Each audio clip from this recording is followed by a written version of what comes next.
নবীজি সাল্লাল্লাহু আলাইহি ওয়াসাল্লাম যখন দুনিয়া থেকে বিদায় নিলেন, বিদায় নেওয়ার সময় তিনটি বিষয়ের প্রতি উম্মতকে অত্যন্ত গুরুত্বের সাথে তাগিদ করে গিয়েছেন। বিদায় বেলার তিন বালির মধ্যে একটি হলো আখরিজুল ইয়াহুদা ওয়ান নাসারা মিন জাজিরাতিল আরব, ইহুদি এবং খ্রিস্টানদেরকে আরব উপদ্বীপ থেকে বের করে দিবে, এখানে রাখবে না।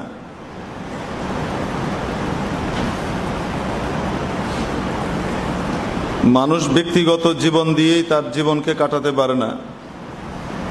মানুষ সামাজিক জীব। সামাজিক জীব হওয়ার কারণে সে সমাজের মধ্যে বসবাস করে, সমাজকে নিয়ে চলে। অতএব যেমনিভাবে তার পারিবারিক প্রভাব তার উপর পড়ে, তেমনিভাবে তার সমাজের প্রভাবও তার উপর পড়ে। ঠিক তদ্রূপ সমাজের উপরও জাতি এবং আন্তর্জাতিক গোটা বিশ্বেরও কি পড়ে, প্রভাব পড়ে।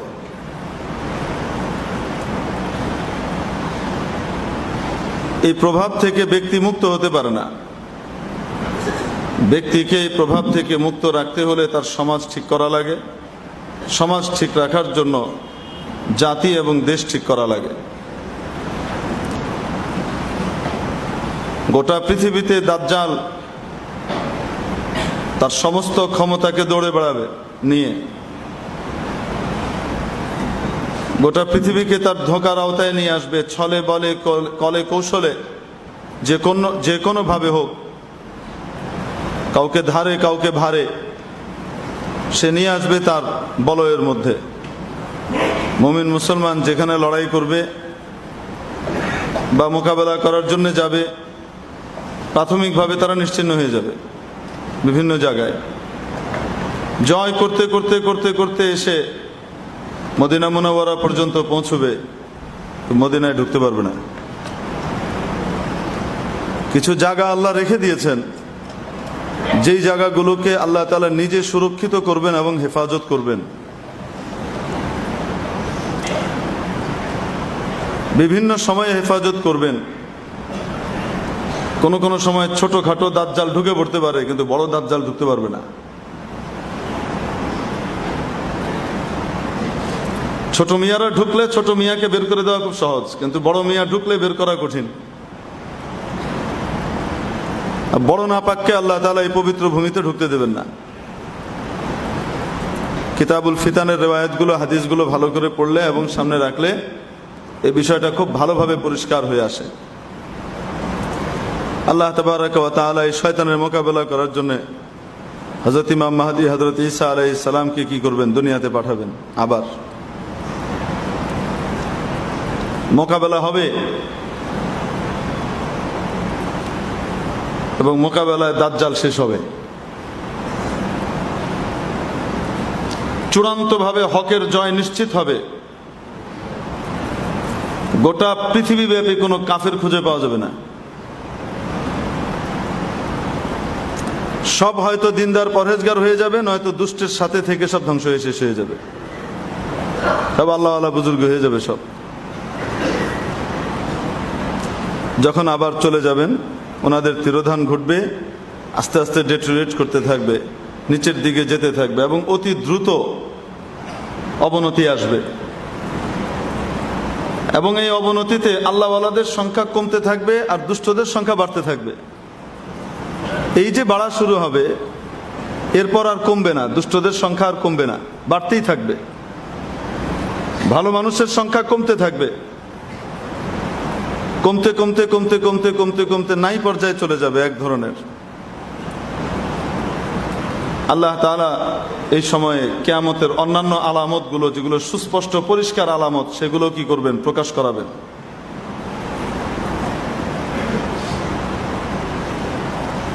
সাফা পাহাড় থেকে আল্লাহ তাআলা এক বিশেষ প্রাণী বের করবেন, যার নাম দাব্বাতুল আরদ। হাদিসের পরিভাষায় বের হবে। একটা হইতে পাওয়া যায় যে ডান হাতে থাকবে মুসা আলাইহিস সালামের লাঠি, আর বাঁ হাতে থাকবে সুলাইমান আলাইহিস সালামের আংটি।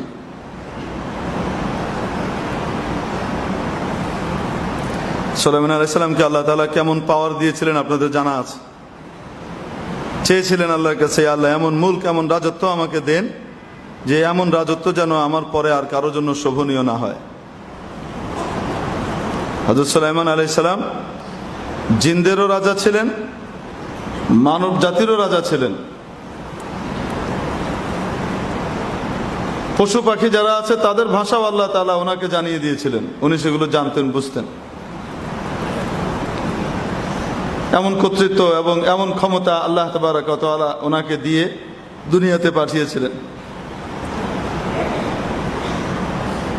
বড় বড় শক্তিশালী জিন ওনার আদেশে নির্মাণ কাজে নিয়োজিত হতো।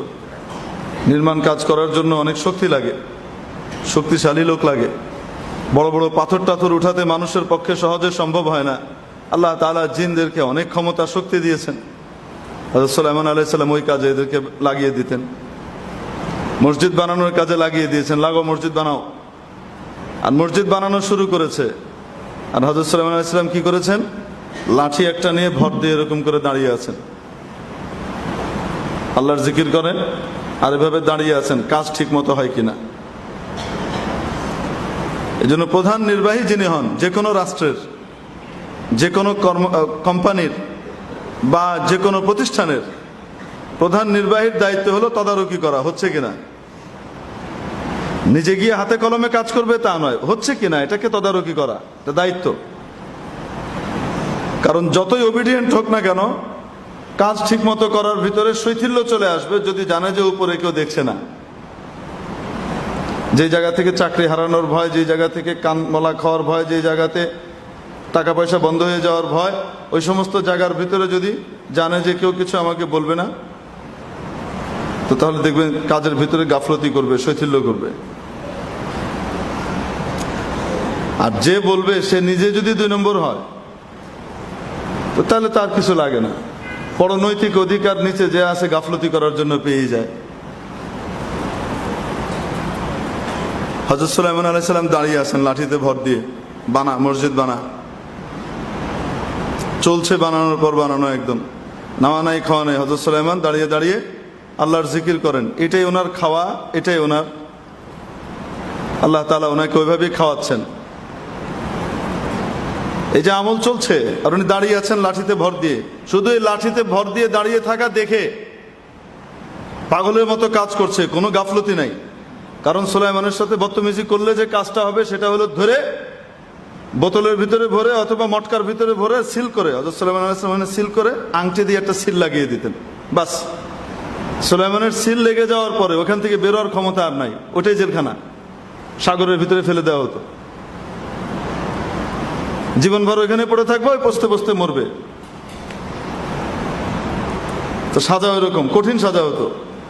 তো সব ভয় পেত যে বান্দরা আমি আর যার সাথে করা যাক, সুলাইমানের সাথে করা যাবে না। আল্লাহু আকবার কবীরা। কিন্তু আশ্চর্য বিষয় হলো, মানুষ বলতো ওই সময় যে জিনরা গায়েব জানে, জিনরা গায়েব জানে। তারা বিভিন্ন রকমের গায়েবের সংবাদ দিত এবং সেটা বাস্তবায়িত হতো। এটা দেখে মানুষ মনে করতো ভূত ভবিষ্যৎ সম্পর্কে জিনরা জানে। মানুষ মনে করতো এটা। আসলে কিভাবে জানতো? তাদেরকে আল্লাহ সেই ক্ষমতা দিয়েছেন, তারা উঠতে পারে, উপরে যেতে পারে। যেতে যেতে যেতে যেতে যেতে যেতে আসমানের কাছাকাছি চলে যেত, প্রথম আসমানের কাছাকাছি। কাছাকাছি গেলে ওখানে যে ফেরেশতারা আলাপ আলোচনা করতেন বিভিন্ন বিষয় নিয়ে, দুনিয়াতে কি হতে যাচ্ছে না হতে যাচ্ছে, কি কি আল্লাহ তাআলা ফয়সালা করেছেন, আগামভাবে ওনাদেরকে যেগুলো জানিয়েছেন, এগুলোর উপরে যখন ওনারা আলোচনা করতেন, এই কিছু আলোচনা এরা কি করতো? শুনে আসতো। কিছু টুকটাক যা শুনে আসতো ওটা এখানে এসে তাদের যে চেলা চামুন্ড আছে, যেগুলাকে দিয়ে মানুষকে বশ করে, মানুষের ভিতরে চালা বিভিন্ন ভণ্ডের রূপে, এই রূপে সেই রূপে কান পড়া দিয়ে বসে দিত যে এরকম বলতে হবে, বলে দিবেন এরকম এরকম হবে, মানুষ সব আপনার ভক্ত হয়ে যাবে। তারপরে মানুষকে দিয়ে আপনি গোলামিও করাবেন, আল্লাহর পথ থেকে দূরেও সরাবেন আল্লাহর পথের শিরোনাম দিয়ে। সিস্টেম করতো এটা, তারা এসে বলে দিত আর ওটা বাস্তবায়িত হতো। মানুষ মনে করতো জিনরা সব জানে। এদিকে হযরত সুলাইমান আলাইহিস সালাম এভাবে দাঁড়ানো থাকা অবস্থায় ওনার রূহ চলে গেছে। এখানে এক ঘটনা, হযরত সুলাইমান যে এভাবে দাঁড়িয়ে আছেন, দাঁড়িয়ে থাকতে থাকতে থাকতে থাকতে দিনের পর দিন, মাসের পর মাস দাঁড়িয়ে আছেন, কোনো নাওয়া নাই, খাওয়া নাই, ঘুম নাই।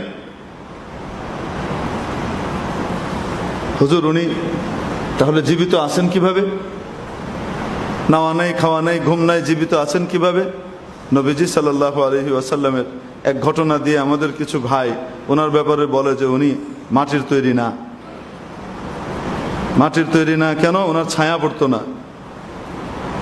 এই যে একটা কথা আছে যে ওনার ছায়া পড়তো না, নবীজি সাল্লাল্লাহু আলাইহি ওয়াসাল্লামের ছায়া পড়লে ওনার দাম কমে যাবে, আর না পড়লে ওনার দাম বেড়ে যাবে, এরকম নাকি? নবীজির দাম আর নবীজির মর্যাদা প্রমাণের জন্য ছায়া থাকা না থাকা এটাই কি মূল মানদণ্ড? এটা একটা আকীদার বিষয়। আর যে রিওয়ায়াতের ভিতরে এই বিষয়টি পাওয়া যায় যে ছায়া দেখা যায়নি, সেই রিওয়ায়াতটা এই পর্যায়ের দুর্বল যে লা ইহতাজ্জু বিহি, এটা দিয়ে কোনো রকমের দলিল দেওয়ার কোনো সুযোগই নাই। অধিকাংশ মুহাদ্দিসিনে কেরামের বর্ণনা মতে এটা এই পর্যায়ের দুর্বল যে এটা মওযু এবং জাল হওয়ার সম্ভাবনা অনেক বেশি। এজন্য এটা দিয়ে বিশাল আকীদা প্রমাণ করা যাবে না। আকীদার বিষয় প্রমাণ করতে হলে হয় কোরআনের আয়াত লাগে, নাসে কাতঈ লাগে, অথবা হাদিসে মুতাওয়াতির লাগে, মুতালাক্কা বিল কবুল হাদিসের বিপুল পরিমাণে লাগে, উপস্থিতি লাগে, তারপরে হয়।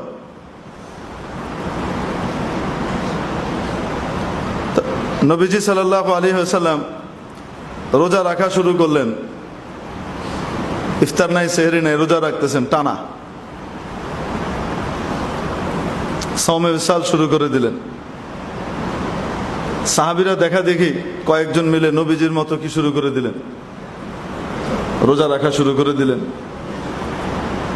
2 দিন পরে আর হাঁটতে পারে না, কেমন এভাবে পাতাইল্লা আড়ে, এবড়ো থেবড়ো পা ফেলছে এদিক ওদিক। কি ব্যাপার? কে? ইয়া রাসূলুল্লাহ, উনি তো রাসূলুল্লাহ আপনি রোজা রাখেন, আমরাও রোজা রাখতেছি। নবীজি সাল্লাল্লাহু আলাইহি সাল্লাম বললেন, এই ব্যাপারে আমার সাথে তুলনা করলে তো হবে না। আমাকে তো ফাইন্নাহু ইউতঈমুনি রাব্বি ওয়া ইয়াসকিনি, আমার আল্লাহ আমাকে পান করান, আমার আল্লাহ আমাকে খাওয়ান, এটা তোমরা দেখো না? আমার গেজাটা, আমার শক্তিটা সরবরাহ করেন আল্লাহ তাআলা, অন্যভাবে করেন। তো আমার সাথে এইভাবে তুলনা করলে তো পারবা না। তোমাকে তো আর আল্লাহ এভাবে অদৃশ্যভাবে খাওয়াচ্ছেন এরকম না, তোমার রুহানি পাওয়ার তো ওইভাবে আল্লাহ তাআলা দিয়ে দিচ্ছেন ওরকম না। তো তুমি এটার সাথে তুলনা করতে যেও না, পারবা না, এটা করো না। বরং আমার ভাই দাউদ আলাইহিস সালামের অনুকরণ করতে পারো যদি বেশি রোজা রাখতে মন চায়। হযরত দাউদ আলাইহিস সালাম একদিন রোজা রাখতেন, একদিন ফাঁক রাখতেন। বাদশা ছিলেন, বাদশা হওয়ার পরেও খাওয়া দাওয়ার ঘাটতি ছিল নাকি?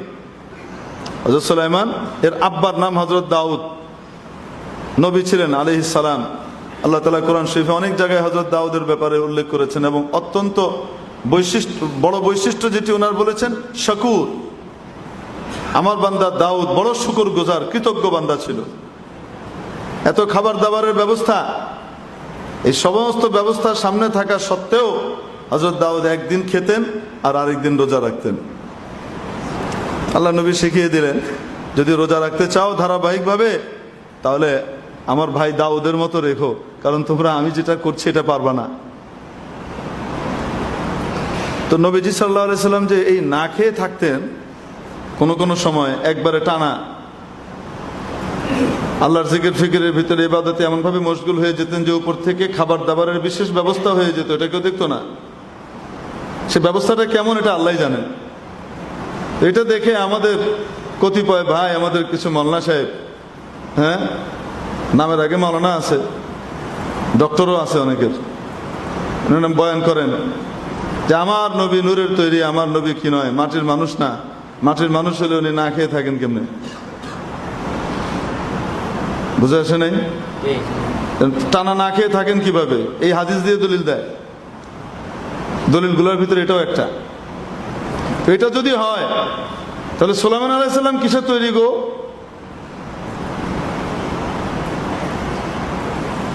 সুলাইমান আলাইহিস সালাম তো মাটির তৈরি। নবীজি তো টানা 3 দিন না খেয়ে আছেন সময় বিশালের ভিতরে। সুলাইমান আলাইহিস সালাম তো মাসের পর মাস দাঁড়িয়ে আছেন হাতে লাঠি নিয়ে, নাওয়া নাই, খাওয়া নাই, ঘুম নাই, কোনো কিছু নাই, দাঁড়িয়ে আছেন, কাজ তদারকি করতেছে। সুলাইমান শুধু চোখ বন্ধ করে যে দাঁড়িয়ে আছে, এটাতেই তাদের খবর হয়ে যাচ্ছে বাবার বাবা দাঁড়িয়ে আছে।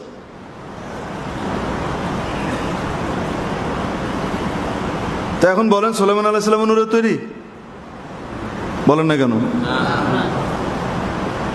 তার মানে বোঝা গেল এই সমস্ত দলিল যেগুলা দেওয়া হয় এগুলা মন গড়া দলিল। দলিলগুলা থেকে নিজে জিনিস বের করছে। নবী যদি বলে দিতেন যে এটা এরকম, সাহাবী বলে দিতেন এরকম, নবী যদি বলে দিতেন উনি নূরের তৈরি, রাসূল সাহাবীরা যদি বলতেন নবীজি নূরের তৈরি, আদম আলাইহিস সালামের ঔরস নয়, মানুষ নয়, মাটির তৈরির ভেতর থেকে আসেন নাই। আচ্ছা আরেকটা জিনিস, মাটির তৈরি মানে কি? এই যে আমরা যারা আছি আমাদেরকেও কি মাটি দিয়ে বানাইছে? সরাসরি সরাসরি মাটি দিয়ে একজনকে বানাইছেন, তিনি কে? হযরত আদম আলাইহিস সালাম। তারপর থেকে সিস্টেমে তৈরি করতেছেন, তারপরে আর নতুন করে মাটির আদল দিয়ে বানাতে হবে না। হ্যাঁ, মাটির উপাদান অটোমেটিক্যালি ওই পানির ভিতরে, ওই পেটের ভিতরের মেশিনের ভিতরে আল্লাহ তাআলা সেই উপাদানগুলো থেকে সেখানে জড়ো করে মাটির ভাগও রাখবেন, কিন্তু মাটিটা ওইভাবে হাতে কলমে হবে না। জিনদেরকে আল্লাহ তাআলা বানিয়েছেন আগুন দিয়ে। তার অর্থ এই নয় যে জিনের বংশ পরম্পরায় যেভাবে হচ্ছে প্রত্যেকে এরকম একটা আগুন পোস্ট করে ফুস আগুন বেরোলো আর সেখান থেকে কি হয়ে গেল, জিন তৈরি হয়ে গেল, এভাবে না। সেখানেও মানব জাতির ভিতরে যেমন দৈহিক মিলনের মাধ্যমে আল্লাহ তাআলা পয়দা করেন, সেখানেও সেভাবে পয়দা করেন। ওয়াজআলনা মিনাল মাই কুল্লা শাইইন হাই, আমি প্রত্যেক জীবিত বস্তুকে, জীবনওয়ালা বস্তুকে পানি দিয়ে তৈরি করেছি। এটা কোরআন শরীফের আয়াত। ওয়াজআলনা মিনাল মাই কুল্লা শাইইন হাই, জীবন যেগুলোর ভিতরে আছে এগুলো সবগুলোকে আমি কিসের দ্বারা তৈরি করেছি? পানি দিয়ে তৈরি করেছি। এটা তো কোরআনের আয়াত। তাহলে মানুষেরও তো জীবন আছে, জিনেরও তো জীবন আছে, তাহলে সেখানেও পানি আছে কি নাই? তো এখানে পানি বলতে কি বোঝানো হচ্ছে? আপনারা বুঝে ফেলেছেন পানি বলতে এখানে কি বোঝানো হচ্ছে। প্রথম তৈরির দিক থেকে সে মাটির, প্রথম তৈরির দিক থেকে সে আগুনের, কিন্তু পরবর্তী তৈরির দিক থেকে তার সিস্টেম হলো পানি দিয়ে। আমার এক দাদা ছিলেন, আমাদের ইঞ্জিনিয়ার এম গোলাম দস্তগীর চাচার, ওনার আমাদের সাবেক সভাপতি সাহেবের সিনিয়র কলিগ ছিলেন, ওয়াবদার মেম্বার হিসেবে রিটায়ারমেন্টে গিয়েছেন। দাদার বাসায় একদিন গিয়েছি, যাওয়ার পরে ইন্তেকাল করেছেন অনেক আগে। তো উনি ইসলাম নিয়ে গবেষণা শুরু করেছেন। তো একা একা কোরআন শরীফের অনুবাদ পড়ে, তর্জমা পড়ে। তখন আমি ছাত্র। তো যাওয়ার পরে উনি পায়ের উপরে পা তুলে দিয়ে তারপর আমার আব্বাকে বয়ান করতেছেন যে জিন ইজ এ পাওয়ার, এটা কোনো আগুনের তৈরি না, এটা আগুনের তৈরি না, এটা একটা পাওয়ার, এবং এটাকে অস্বীকারও করা যায় না। প্রথম জীবনে যেহেতু একটু ওই দিক ঘেঁষা ছিলেন, যে দিক ঘেঁষলে আল্লাহ খোদা বিশ্বাস একটু কম করবে, মানে মাঝের জীবন ইউনিভার্সিটি লাইফে। এখন উনি বলছেন যে আমি আগে জিন টিন বিশ্বাস করতাম না, তো আমি তখন পাবনাতে ছিলাম, ওনার পোস্টিং ছিল পাবনায় ওই সময়। উনি বললেন ওই সময় আমাদের এক কলিগের, জুনিয়র কলিগের এক ছেলেকে জিনে ধরেছে, মানে সে পাগলামি করছে। পাগলামি করে মানে এরকম পাগলামি করে, মাঝে মাঝে একদম ভালো, খুব শান্ত, আবার মাঝে মাঝে যখন পাগলামি করে তো তখন 10-15 জন মিলেও তাকে ধরে রাখতে পারে না, একদম সবাইকে ভেদ করে সে চলে যায়, মারধর করে, কেউ পারে না তার সাথে, অনেক শক্তি চলে আসে। আমি তো, উনি বলছেন আমি তো জিন বিশ্বাস করতাম না। ডাক্তার আনা হয়েছে, ডাক্তার দেখলেন, দেখে তারপরে একদম কড়া সিডেটিভ দিলেন, ভালো করে ঘুমের ওষুধ খুব টাইট করে দিয়েছেন। ইঞ্জেকশন দেওয়ানোই মুশকিল, দেওয়ার পরেও কোনো কাজ হয় না। আরো কড়া ওষুধ দিয়েছেন, ইনজেক্ট করেছেন, যেটাতে একদম বেহুশ হয়ে যাওয়ার মতো, তার ওজন টোজন মেপে যেন সে বেহুশ হয়ে থাকে, কোনোভাবেই তার কি হয় না, বেহুশ হয়ে যাওয়ার কথা, সেখানে সে পড়ে আছে, সে চিল্লাচিল্লি করছে, মারামারি করছে, কোনো সমস্যা নাই, তাকে ইয়ে করা যাচ্ছে না, নিয়ন্ত্রণ করা যায় না। তারপরে একজন বললো হুজুরকে ডেকে নিয়ে আসি। তো ওখানে এক হুজুর ছিলেন, হুজুরকে দাওয়াত দিলেন। হুজুর আসলেন, এসে দেখে কনিষ্ঠ আঙ্গুলিটাকে এভাবে ধরে দোয়া পড়ে এরকম করে ফুঁ দিলেন। কয়েক ফুঁ দেওয়ার পরে এখন চিৎকার চেঁচামেচি করছে, হুজুর আর আসবো না, আর আসবো না, আর আসবো না, মাফ করে দেন, আর আসবো না, আর আসবো না, আর আসবি না তো? না, ঠিক আছে, যা। ছেড়ে দিছে। একদম মুহূর্তের ভিতরে এই ছেলে শটান ঘুমিয়ে পড়লো, খুব আরামে ঘুমিয়ে পড়লো। এখন আর তার ভিতরে কিছু নাই, এখন ওই ওষুধ কাজ করতেছে। তো অনেকক্ষণ পর্যন্ত এই ওষুধে কোনো ক্রিয়া হচ্ছিল না। এখন উনি বলেন যে আমি চোখের সামনে দেখলাম যে কোরআন শরীফের আয়াত পড়ে ফুঁ দেওয়ার সাথে সাথে জিন পালাইলো। অতএব জিন যে আছে এটা অস্বীকার করা যায় না, এটা তো আছেই। আল্লাহ কোরআনও বলছেন জিন আছে, কিন্তু জিনটা আগুনের না। মনে হয় আগুনের আয়াতটা উনি তখনও পড়েন নাই সম্ভবত তর্জমার ভিতরে। উনি বলছেন, আল্লাহ বলেছেন জিন একটা পাওয়ার। দলিল কি? দলিল হলো এই আয়াত, ওয়াজআলনা মিনাল মাই কুল্লা শাইইন হাই। আমি প্রত্যেক জীবিত বস্তুকে তৈরি করেছি কি দিয়ে? পানি দিয়ে। তো আগুন পানি তো সম্পূর্ণ ভিন্ন জিনিস।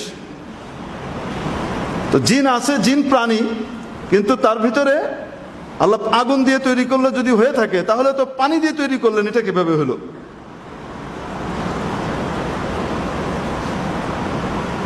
আগুনের তৈরি, এটা পানির তৈরি, এটা কিভাবে হলো? এজন্য জিন ইজ এ পাওয়ার, জিন একটা শক্তি, এটা হলো ওনার দাবি। প্রশ্ন হলো আমার কাছে যেটা করলেন উনি, আব্বাকে বয়ান করে প্রশ্নটা করলেন আমাকে, মৌলভী সাহেব তুমি বলো। তখন তো মৌলানা সাহেব হই নাই, হাফ মৌলানা। তো জিজ্ঞেস করলেন, বলো আল্লাহ কোরআন শরীফে বলেন নাই? আমি বললাম হ্যাঁ বলেছেন। তাহলে তো আমি জিজ্ঞেস করলাম আপনি কিসের তৈরি? তাই মাটির তৈরি। তো তাহলে আপনাকে আল্লাহ পানি দিয়ে বানাইলেন কেমনে? আপনিও তো জীবিত। তো নিজেই বলতেছে, হ্যাঁ পানি বলতে তুমি বুঝো না, তো অন্য জিনিস। আমার ভিতরে পানি আছে, এটা আদম আলাইহিস সালামকে বানাইছেন, তারপরে এটা। আমি বললাম উত্তর তো আপনি দিয়ে দিলেন, তারপর আমাকে দেওয়ার দরকার কি? জিন আগুনের তৈরি না যে বলছিলেন, পানি দিয়ে তৈরি করার কারণে উত্তর তো আপনি দিয়ে দিলেন, আমার তার দরকার নেই। তখন বলেছিলাম, দাদা যান বিক্ষিপ্তভাবে একা একা তর্জমা পড়েন না, মুসিবতের ভিতরে পড়বেন। তর্জমা পড়ার সময় তাফসীরের কিতাব ভালোভাবে সামনে রাখবেন, ভালো একজন আলেমের তত্ত্বাবধানে পড়বেন, দেখবেন ইনশাআল্লাহ কোরআন দিয়ে আপনি দিন দিন উপকৃত হতে পারবেন। অনেক উপকার, অনেক দ্বার উন্মোচিত হবে, পড়তে থাকবেন। তো আল্লাহ তাআলা জিনকে তৈরি করেছেন আগুন দিয়ে, ফেরেশতাকে তৈরি করেছেন কি দিয়ে? নূর দিয়ে। মানুষকে তৈরি করেছেন মাটি দিয়ে। সেদিন আমাকে ফেসবুকে আমার এক ভাই ডাক্তার সাহেব হাসানুর রহমান সাহেব প্রশ্ন করছেন কোন এক বিষয়ে, মন্তব্যের পরে, যে আগুন দিয়ে মারলে জিনের তো ব্যথা পাওয়ার কথা না, সে তো আগুন দিয়ে, মানে আগুন দিয়ে সাজা দেওয়া হবে তাকে। আগুন দিয়ে সাজা দিলে, জিনকে আগুন দিয়ে সাজা দিলে কি লাভ হবে? সে তো আগুনেরই তৈরি। তা আমি ওখানে লিখেছি, মানুষকে তো মাটি দিয়েই তৈরি করা হয়েছে, কিন্তু মাটির ঢেলা যদি তার গায়ের জোরে মারা হয়, তাহলে কি সে ব্যথা পায় না? কি বলেন আপনারা? মাটির ঢেলা গায়ে মারলে ব্যথা পাওয়া যায় না তো? আমরা তো মাটিরই তৈরি। এটা অর্থ এই নয় যেটা আমরা বুঝছি।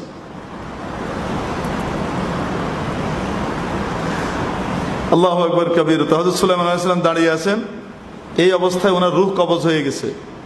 এখান থেকে বলছিলাম, এখন বলেন সুলাইমান আলাইহিস সালাম তো মাসের পর মাস না খেয়ে দাঁড়িয়ে আছেন, তার মানে কোন নূরের তৈরি? যারা নবীজিকে নূরের তৈরি বলেন, তারা অন্য কোন নবীকে নূরের তৈরি দাবি করেন না। যদি এই দলিল, এটাও একটা দলিল হয় যে নবীজি টানা রোজা রাখতেন 3 দিন 7 দিন, কোন কোন সময় সওমে বিসাল করতেন, এক ফোঁটা খানা খেতেন না, পানি খেতেন না দিনে রাতে। তাহলে এটাকে যদি আমরা বলি যে এটা নূরের তৈরি হওয়ার দলিল, তাহলে তো সুলাইমান আলাইহিস সালাম আরো বড় নূরের তৈরি।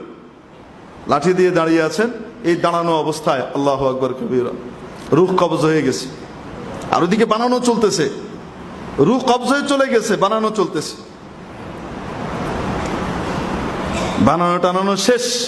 যেদিন একদম পুরা মসজিদ বানিয়ে রেডি করা হয়ে গেছে, বাইতুল মাকদিস পুরা তৈরি হয়ে গেছে সুলাইমান আলাইহিস সালামের হাত দিয়ে, এখন ওইদিকে আল্লাহ তাআলা ঘুন পোকা লাগাই দিয়েছেন কিসের ভিতরে? লাঠির ভিতরে।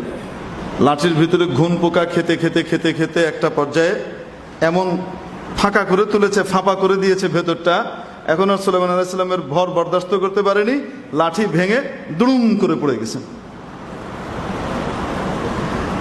এখন সমস্ত জিনরা জানলো, হায় হায় হায় হায় হায়, মরছে তো আজকে না, বহু আগে।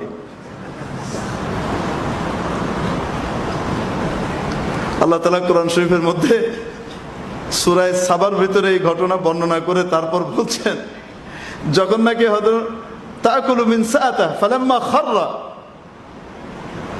এভাবে পোকা তার লাঠি খেয়ে ফেললো, যখন নাকি লাঠি খেয়ে ফেলার পরে লাঠি ভেঙে হযরত সুলাইমান পড়ে গেলেন, এখন তারা আফসোস করে বলতে লাগলো, হায় হায় হায় হায় রে, যদি জানতাম এই যন্ত্রণাদায়ক আযাবে কোনোদিন পতিত হইতাম না, দিন রাত খাটতাম না। সুলাইমান নাই, এটা যদি জানতাম তো জীবনে কি করতাম না, এই কাজ করতাম না। আল্লাহ বলেন, তারা যদি গায়েব জানতো, এটাই যদি সহি হয়, মক্কার কুরাইশরাও মনে করতো, কাফেররাও মনে করতো যে জিনরা গায়েব জানে, কারণ ওই আসমান পর্যন্ত যে কিছু কথা শুনে আসতো সেগুলো এসে এসে বলতো, আর সেগুলো যখন বাস্তবায়িত হতো বলতো ওনারা গায়েব জানে। আল্লাহ তাআলা নবীজি সাল্লাল্লাহু আলাইহি সাল্লামের আগমনের সাথে সাথে একটা বিশেষ কুদরত জারি করলেন, সেটা হলো আসমানের কাছে আর কোনো জিন যেতে পারবে না। তো সুরক্ষিত করে দিলেন ফেরেশতাদেরকে দিয়ে, এমন ভাবে প্রোটেকশন দিয়ে দিলেন যে এখন কেউ উপরে যেতে গেলেই পালিয়ে পুলিয়ে যদি ওইরকম উপরে যেতে চায় তো তাহলে উল্কাপিণ্ড মারা হয়, বিভিন্ন জ্বলন্ত স্টার মেরে দেওয়া হয় তাদের গায়ে, একদম শেষ হয়ে যায়, মরে যায়। এই ভয়ে এখন আর উপরে যেতে পারে না, এই রাস্তা আল্লাহ বন্ধ করে দিলেন। হযরত সুলাইমান আলাইহিস সালামের আংটি বলছিলেন যে যদি সিল মেরে দিতেন, ব্যাস সিল মারা হয়ে গেছে, এখন মাটির তলে পড়ে থাকো, পানির তলে পড়ে থাকো, আর জীবনে বের হওয়া লাগবে না। তো দাব্বাতুল আরদ যে আসবে ওটার আলোচনা করছিলাম আপনাদের সামনে, যে তার এক হাতে থাকবে সুলাইমান আলাইহিস সালামের আংটি, আর আরেক হাতে থাকবে মুসা আলাইহিস সালামের লাঠি। অদ্ভুত টাইপের এক জন্তু হবে, এই জন্তু গোটা পৃথিবী চষে বেড়াবে, ঘুরে বেড়াবে, এবং জনে জনে সাক্ষাৎ করবে, এক এক জনের সাথে দেখা করবে, সে দেখা করে কাজ করবে দুইটা। নেককার যারা, এদের মাথার ভিতরে আস্তে করে একটা বাড়ি দিবে, হালকা হালকা একটা বাড়ি, ওই লাঠিটা দিয়ে। আর যেটা বদকার, এটার গায়ে সুলাইমান আলাইহিস সালামের আংটি দিয়ে একটা ছাপ দিবে, সাজার ফয়সালা হয়ে গেল। ওই আংটি কত আগের সেটা এখনো কাজে লাগতেছে, কিয়ামতের আগেও কামে লাগবে, আল্লাহ বের করবেন। নবীজি সাল্লাল্লাহু আলাইহি সাল্লাম একদিন নামাজ পড়ছেন, যখন নামাজে দাঁড়িয়েছেন, এক জিন দুষ্ট, যেমন মানুষের ভিতরে ভালো আছে খারাপ আছে না, মানুষের ভিতরে হাসান বসরি আছে, মানুষের ভিতরে জুনায়েদ বাগদাদি আছে, মানুষের ভিতরে শিবলি আছে, বড় বড় আল্লাহওয়ালা আছে, আপনাদের মতো নেককার পরহেজগার আছে, ঠিক ওরকম জিনদের মধ্যেও আছে বড় বড় নেককার আছে। মসজিদে নামাজ আদায় করার জন্য আসে, তাহাজ্জুদ পড়ার জন্য আসে। ওই সময় যদি দেখে যে কেউ উল্টাপাল্টা করতেছে, গুনগুন করে কথাবার্তা বলে চিল্লাচিল্লি করতেছে মসজিদে, আর নামাজ নষ্ট হয়, তার মেজাজ খারাপ হয়, সময় মতো চড় খাওয়া লাগে, মাঝে মাঝে কোথায় চড় খাইলে দেখবে না, বা অন্য কোনো সমস্যা দেখবে। এই জন্য মসজিদে এসে উচ্চবাচ্য করতে নাই, কথাবার্তা বলতে নাই, কারণ আল্লাহ নেককার মাখলুক যেমন মানুষরা থাকে তেমনি ভাবে জিন মাখলুকও থাকে, নামাজি পরহেজগার আল্লাহওয়ালা, ঠিক তেমনি ভাবে আল্লাহর ফেরেশতারাও থাকে মসজিদের ভিতরে। এই জন্য হই হট্টগোল চিল্লাচিল্লি, এটা তো জঘন্য পর্যায়ের কাজ, কিয়ামতের আলামত। নবীজি সাল্লাল্লাহু আলাইহি সাল্লাম কিয়ামতের আলামতের বিষয়ে যে বিষয়গুলো আছে তার ভিতরে একটা হলো মসজিদে হই হট্টগোল, আজাব গজব একের পর এক আসতে থাকবে, ঠেকানো যাবে না। তার ভিতরে 7 নম্বর নবীজি যেটা বলেছেন এটা হলো মসজিদে হই হট্টগোল, চিল্লাচিল্লি করা। মসজিদে চিল্লাচিল্লি এটা জঘন্য অপরাধ। আল্লাহ আমাদেরকে হেফাজত করুন। আমাদের এখানে নাই আল্লাহর রহমতে, কিন্তু সতর্ক করার জন্য বলছি। আপনারা তো বিভিন্ন মসজিদে হয়তো যাবেন, বিভিন্ন সময় থাকবেন, বিভিন্ন এলাকায় যাবেন, সবাই এখানে থাকবেন তা না। অনেক সময় এমন পরিস্থিতি হয়তো তৈরি হবে যেই পরিস্থিতিতে রাগ উঠে যায়, সেখানে জোরে কথা বলতে মন চায় না। ঘরটা কার? আল্লাহ। আদবকে সামনে রাখা বহুত বড় জিনিস। তো জিনরাও নারাজ হয়, ফেরেশতারাও নারাজ হয়। কথাবার্তা শুরু হলে তখন ফেরেশতা প্রথম বলে, ইয়া হাবিব আল্লাহ উসকুত, হে আল্লাহর দোস্ত মেহেরবানি করে চুপ করেন। এরপর যদি ওটাতে না হয়, কথা বলতে থাকে, এরপর বলে ইয়া আব্দাল্লাহ উসকুত, এ আল্লাহর বান্দা চুপ করো। তারপরেও যদি না থামে, খেলাফে সরা কথা বলতে থাকে, তো সাথে সাথে খেপে গিয়ে তখন বলে ইয়া আদুওয়াল্লাহ উসকুত, এ আল্লাহর দুশমন চুপ কর। যেন আল্লাহর ঘর চিল্লাচিল্লির জায়গা নয়, উচ্চবাচ্যের জায়গা নয়। আল্লাহর ঘর বড় আজমত এবং নিজের দাসত্ব প্রকাশের জায়গা। আমি যত বড় দাস হতে পারবো, যত বেশি নিজেকে নত করতে পারবো, আল্লাহর কাছে আমার মর্যাদা তত বেশি বাড়তে থাকবে। নবীজি সাল্লাল্লাহু আলাইহি সাল্লাম নামাজ আদায় করছেন। বলছিলাম জিনের ভিতরে কিছু যেমন ভালো আছে, ওরকম কিছু দুষ্টও আছে। অনেক সময় বলে না যে হুজুর এই যে বুশ ফুস মোদি ঠুদি ইগলি জিগলি আছে, এগুলোকে জিন দিয়ে হুজুর মারায় দেওয়া যায় না? আমারও ছোটবেলায় মনে হইতো এটা। বুশ তখন আমেরিকা তরফ থেকে ওই যে আক্রমণ করলো ইরাকে, তখন আমার প্রথম যেটা মনে হলো, আমাদের বাংলাদেশের বড় বড় জিনওয়ালা হুজুররা আছেন, ইনারা একটু দোয়া করে জিনদেরকে পাঠায়া এই বুশটা কল্লা কাটায় ফেলায় ফেলে দিলেই তো হয়। কত মানুষের জিন ধরতেছে, এরও ধরে নাকি লিখা। বাস্তবতা হলো এই, যেমনি ভাবে ভালো মানুষদেরকে ভালো মানুষ প্রোটেকশন দেয়, ঠিক তেমনি ভাবে খারাপ মানুষদেরকেও খারাপ মানুষ প্রোটেকশন দেয়। দেয় কি দেয় না? ঠিক তেমনি ভাবে জিনদের মধ্যেও ভালো জিনরা ভালো মানুষকে প্রোটেকশন দেয়। আবার বাজে আর দুষ্ট জিন মারাদা যেগুলো আছে, সেগুলো আবার ওরকম বড় শয়তান গুলাকে পাহারা দেয়, কোনোভাবে যেন ওদের কাছে যেতে না পারে। ওগুলাকে ঠেকায় রাখতে হবে, পৃথিবীতে অশান্তি সৃষ্টি করতে হবে।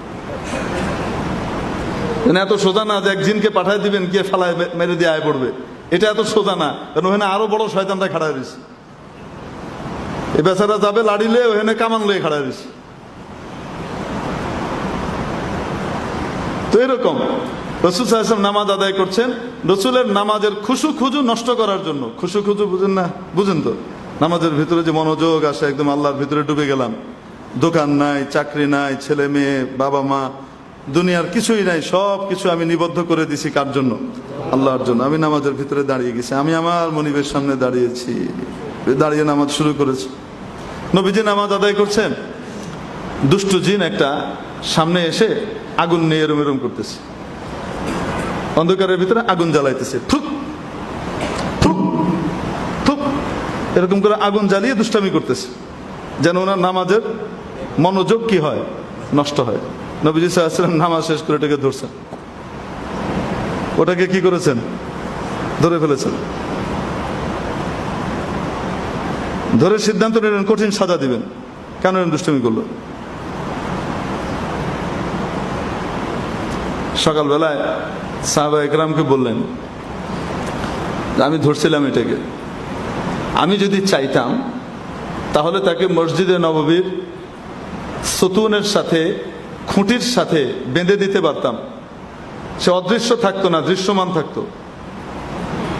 তাকে যে এখানে বেঁধে দিতাম, কি থাকতো? সে দৃশ্যমান থাকতো, দেখা যেত। এবং মদিনার বাচ্চারা তার কান ধরে টানাটানি করতে পারতো। বাচ্চারা দেখেন না, কিছু পাইলে কি করে? টেনে দেখবে। বিলাই পাইলে বিলাইয়ের প্রথমে লেঙ্গুরটা ধরে টান মারে, আর বিড়াল ফ্যাঁস করে উঠে। তো বাচ্চাদের স্বভাব হলো টান দেওয়া, টানাটানি করা। কারণ টেনে টুনে যে লম্বা করার, বৃদ্ধি করার মেজাজ, এটা যদি তার ভিতরে না থাকে, সে পৃথিবীতে বড় কিছু দিতে পারবে না, ওই রকম পিছিয়ে থাকবে। তার স্বভাবের ভিতরে এটা আছে, সে টানাটানি করবে। তোর কান ধরে কি করতো? টানাটানি করতো। কিন্তু সেটা আমি করি নাই। কেন? যখন আমি এটা নিয়ত করলাম যে তাকে বেঁধে দিব, আর বেঁধে দেওয়ার পরে এখানে এসে বাচ্চারা তাকে কি করবে? নিয়ে মজাও করবে, জিন দেখবে চোখের সামনে, কেমন লাগে দেখতে। তখন আমার মনে পড়লো আমার ভাই সুলাইমান আলাইহিস সালামের কথা, যে তিনি আল্লাহর কাছে দোয়া করেছিলেন, রব্বে হাবলি মুলকান লা ইয়ামবাগি লি আহাদিম মিন বাদি। ইয়া আল্লাহ, আমাকে এমন রাজত্ব আপনি দেন যে এই রাজত্বের মতো রাজত্ব আমার পরে আর কারো যেন না হয়। তা আমার ভাইকে আল্লাহ তাআলা তার এই দোয়ার কারণে জিনদের উপরেও পরিপূর্ণ কর্তৃত্ব দিয়ে ক্ষমতা দিয়েছিলেন। আমার ভাই এরকম মহৎ দিয়ে দিতেন তো হয়ে যেত সাজা। আর আমি এখন যদি একে এখানে টানিয়ে রাখি, তাহলে আমার ভাইয়ের বিষয়টাকেও ছাড়িয়ে যায়। আমার ভাই একটা দোয়া করেছিলেন, তার দোয়াটাকে সামনে রেখে তার সম্মানার্থে আমি এখানে কি করে নাই? লটকাই নাই, তাকে এখানে বেঁধে রাখি নাই, তাকে ছেড়ে দিছি, যাও। যেন এই কথা বললেন, যেন যে আমি হেরে গেলাম, জিনকে ছেড়ে দিলাম, সাজাটা এইভাবে দিলাম না, যেইভাবে দিলে হযরত সুলাইমান আলাইহিস সালামের মতো বা তার চেয়ে বেশি সাজা প্রকাশ পেত। কেন? আমার ভাই সুলাইমানের সম্মানার্থে। নবীজির ঔদার্য কাকে বলে? তো দাজ্জাল আসবে, সব জায়গায় চষে বেড়াবে, সব শেষ করে দিবে, কিন্তু মদিনা মুনাওয়ারায় কি করতে পারবে না? ঢুকতে পারবে না, আটকে যাবে। দাজ্জাল যে জায়গা দিয়ে এসে থামবে সেই জায়গাটা চিহ্নিত করা আছে, নবীজি সাল্লাল্লাহু আলাইহি ওয়াসাল্লাম দেখে দিয়ে গেছেন, এই জায়গা দিয়ে আসবে, কিন্তু ঢুকতে পারবে না, প্রতিরোধ হবে কঠিন এবং শেষ হয়ে যাবে। নবীজি সাল্লাল্লাহু আলাইহি ওয়াসাল্লাম অন্তিম মুহূর্তে যে নসিহতগুলো করেছিলেন তার মধ্যে অন্যতম নসিহত ছিল এই, আখরিজুল ইয়াহুদা ওয়ান নাসারা মিন জাজিরাতিল আরব। যদি নিজের দ্বীন ঈমানকে হেফাজত রাখতে হয়, বিশেষ কিছু জায়গা রাখতে হবে, যেই জায়গাগুলোর ভিতরে কোনো ইহুদি খ্রিস্টানের প্রবেশ চলবে না। অন্য জায়গায় তো সারা পৃথিবী দৌড়ে বেড়াও, কিন্তু এই আরব উপদ্বীপ থেকে ইহুদি এবং খ্রিস্টানদেরকে প্রথম সুযোগে বের করে দিও। এই আদেশটা কার ছিল? নবীজির। দাজ্জালের দোসররা এই নবীজির আদেশ বাস্তবায়ন করবে না, ইচ্ছাই হোক আর না হোক। দাজ্জালের দোসররা এই আদেশ যদি বাস্তবায়িত হয়ে থাকে হযরত ওমরের যুগে, সালাহউদ্দিন আইয়ুবীর যুগে, পরবর্তীতে এগুলো বাস্তবায়িত থেকে থাকলেও সেগুলোকে পরবর্তীতে আবার শৈথিল্য এনে বিভিন্ন সিস্টেম করে এদিক ওদিক ঢুকানোর ব্যবস্থা কি করবে। কেন আল্লাহর নবী বলেছিলেন? কেন বলেছিলেন? শুধু এতটুকুর ব্যাখ্যা করতে হলে কয়েক ঘন্টা লাগবে, কয়েক ঘন্টা মিনিমাম। আমার মতো গাধা মানুষের, আর যারা মহাজ্ঞানী তাদের বর্ণনা শুনলে তো আপনাদের অবাক লাগবে। এজন্য বলছিলাম এটা একটা গুরুত্বপূর্ণ নসিহত ছিল, কারণ গোটা পৃথিবী যাই হোক, আমার আশপাশের পরিবেশ, সমাজ, ইসলামী সমাজ কিছু জায়গাতে একদম এমন ভাবে থাকতে হবে যেখান থেকে যে কেউ বাইরে থেকে আসলেই যেন ইসলামী সমাজ কি এটা যেন দেখতে পায়, বুঝতে পারে। আল্লাহ তাআলা আমাদের বাংলাদেশকে ওরকম বানিয়ে দেন বলে আমিন। আরেকটা নসিহত ছিল, সাবধান সাবধান সাবধান, তোমাদের কাজের লোকদের ব্যাপারে তোমাদেরকে সাবধান করছি আমি। এদেরকে আল্লাহর বান্দা বান্দি হিসেবে এদের সাথে আচরণ করবে, কোনো জুলুম করবে না, খবরদার। নিজের খাওয়ার আগে তার খাওয়া দেখবে, নিজের পড়ার আগে তার পড়া দেখবে। সাহাবীরা তাই করতেন, নবীজি মুখ দিয়ে বলেননি, শুধু সাবধান সাবধান বলে গেছেন। সাহাবীরা তাই করতেন যে আগে নিজে খাওয়ার আগে দেখতেন যে আমার চাকর বাকরের খাওয়া নিশ্চিত হয়েছে কিনা। হ্যাঁ, হয়তো সে খাওয়াটা একটু পরে খাবে, খেদমত সার্ভ করে দিয়ে, কিন্তু তার খাবারটা নিশ্চিত আছে কিনা, তার কাপড় নিশ্চিত আছে কিনা, এগুলো আগে খেয়াল রাখতেন তারা। সাহাবীদের রীতি ছিল এটা। আর একটা বিষয় কি বললেন, যেটা আমাদের নিজেদের দায়িত্ব, এটার কথা বললে নারাজ হয়ে যাব, কারণ এটা আমাকে খেটে করা লাগবে। যে আসসালাহ আসসালাহ, নামাজ নামাজ নামাজ নামাজ নামাজ। ব্যক্তি পর্যায়ের কথা বললেন, পারিবারিক বিষয়ের কথা বললেন, আন্তর্জাতিক পরিমণ্ডলের সমাধান দিলেন। তিনটে বিষয় মৃত্যুর আগ দিয়ে একভাবে ইঙ্গিত করে বলে দিয়ে গেলেন। তুমি যদি নামাজ ঠিক রাখো তোমার সব ঠিক থাকবে, যদি নামাজ ঠিক না রাখো তোমার সব শেষ হয়ে যাবে। মনে রাখবা, এটা এক নম্বর। এজন্য অনেক সময় অনেকে বলি, আমরা না জেনে বলি, এটা ভুল কথা। হুজুর নামাজ না পড়লে কি হবে? ঈমান ঠিক আছে। নবীজি বলেন ঈমান ঠিক থাকে কিভাবে? ঈমানদার নামাজ ছাড়ে কিভাবে? আর যে ব্যক্তি নামাজ আদায় করবে তার জন্য আল্লাহ তাআলা সেরকম ফয়সালা করে রাখবেন, সেরকম ফয়সালা করবেন, দুনিয়াতে পুরস্কার, আখিরাতে পুরস্কার। আল্লাহ তৌফিক দিলে সামনে বলবো। যারা মুত্তাকি, যাদের জন্য কোরআন বড় কাজে আসে, তাদের অন্যতম বৈশিষ্ট্য হলো আল্লাযীনা ইউকিমুনাস সালাহ, যারা নামাজ কায়েম করে। নামাজ কায়েমের কি অর্থ, পড়লে কি লাভ, কেন পড়বো, পড়ার দ্বারা আমার আপনার কি ফায়দা, ইনশাআল্লাহ আল্লাহ তৌফিক দিলে আগামী সপ্তাহে আলোচনা হবে। আমরা 4 রাকাত ক্বাবলাল জুমআহ সুন্নাত আদায় করে নেই।